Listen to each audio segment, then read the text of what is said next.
Pour obtenir des boudins de cire qui permettront de faire un montage des dents adéquat, vous aurez besoin des modèles maîtres et de leur plaque base, d'une spatule à cire, d'une cuillère à cire, d'un couteau de laboratoire, d'une règle de plastique, d'un brûleur à gaz, de l'Almagauge, de 2 feuilles de cire rouge numéro 401 et d'une plaque d'occlusion en métal.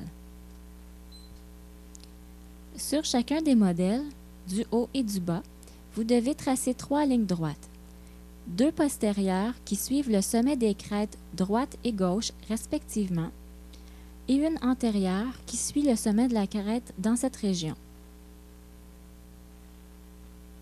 Ensuite, sur le modèle inférieur, encerclez le pourtour des coussins rétromolaires et tracez une ligne horizontale au centre de l'ovale obtenu.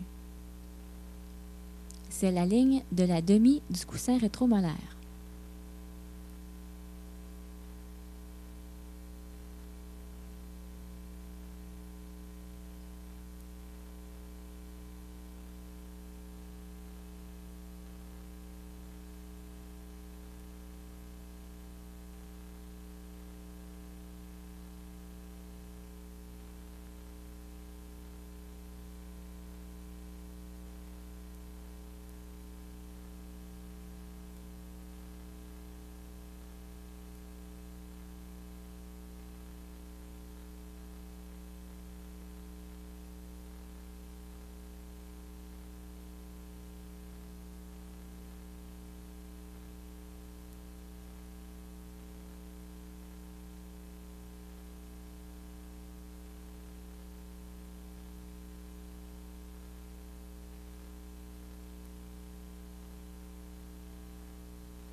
Chauffez doucement la feuille de cire rouge au-dessus du brûleur en faisant des mouvements de va-et-vient, le but étant de ramollir la cire jusqu'à ce qu'elle blanchisse sans la faire fondre totalement.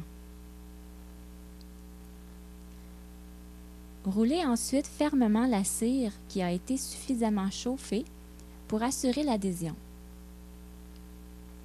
On roule dans le sens de la largeur pour le boudin du maxillaire et dans le sens de la longueur pour le boudin de la mandibule. On applique ensuite la cire sur la plaque base et on étire légèrement le boudin du maxillaire pour le coller et l'adapter à la crête. Comme le patron de résorption de la crête alvéolaire au maxillaire supérieur se fait du buccal vers le palatin, le boudin de cire sera positionné plus au buccal que la crête alvéolaire restante. De part et d'autre du sommet de la crête, au niveau postérieur, on veut 2 mm du côté palatin et 5 mm du côté vestibulaire, donc 7 mm de large. Au niveau antérieur, on veut 5 mm de largeur légèrement au buccal de la crête. Pour ce faire, suivre la courbure donnée par la règle de plastique TrueBite pour le rebord labial de canine à canine. Avec l'Almagauge, mesurez la hauteur antérieure au niveau de la papille nasopalatine. Vous devez avoir 12 mm de hauteur.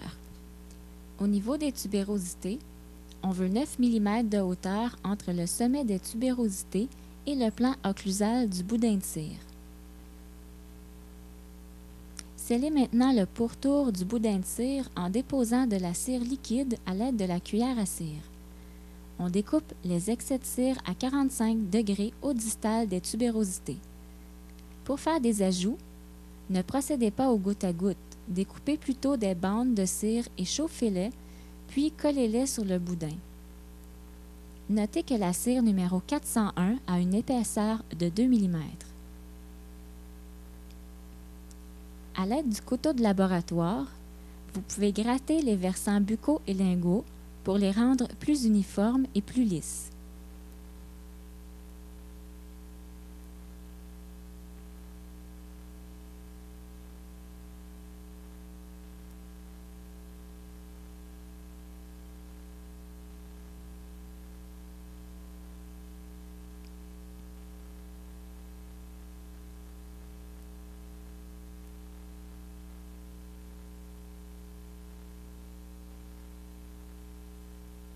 On chauffe ensuite doucement la cire à l'aide de la torche anneau et on peut utiliser un papier mouillé pour frotter les surfaces et les rendre plus planes, lisses et brillantes.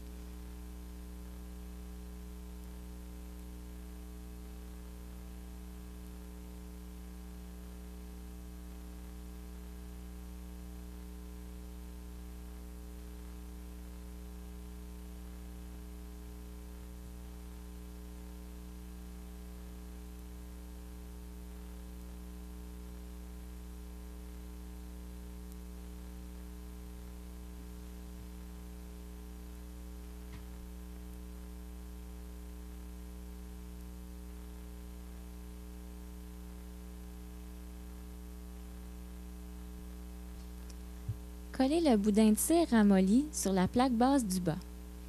Vous pouvez vous servir de la plaque de métal en aluminium pour rendre la surface occlusale parfaitement plane. Afin de diriger les forces occlusales vers le sommet de la crête, on construit le boudin inférieur en région postérieure sur le sommet de la crête.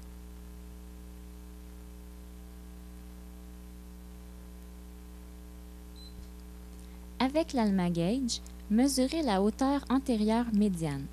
Vous devez avoir entre 14 et 15 mm de hauteur du sommet de la crête ou 18 mm de hauteur à partir du fond du vestibule. Au niveau des coussins rétromolaires, le boudin doit arriver à la demi de sa hauteur.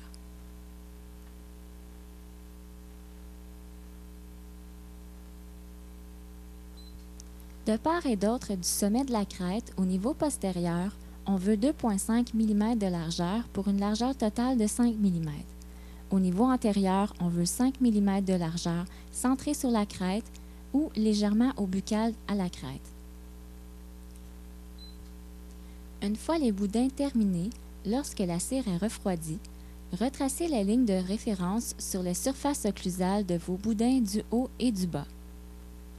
Assurez-vous maintenant que vous respectez toujours les mesures mentionnées précédemment.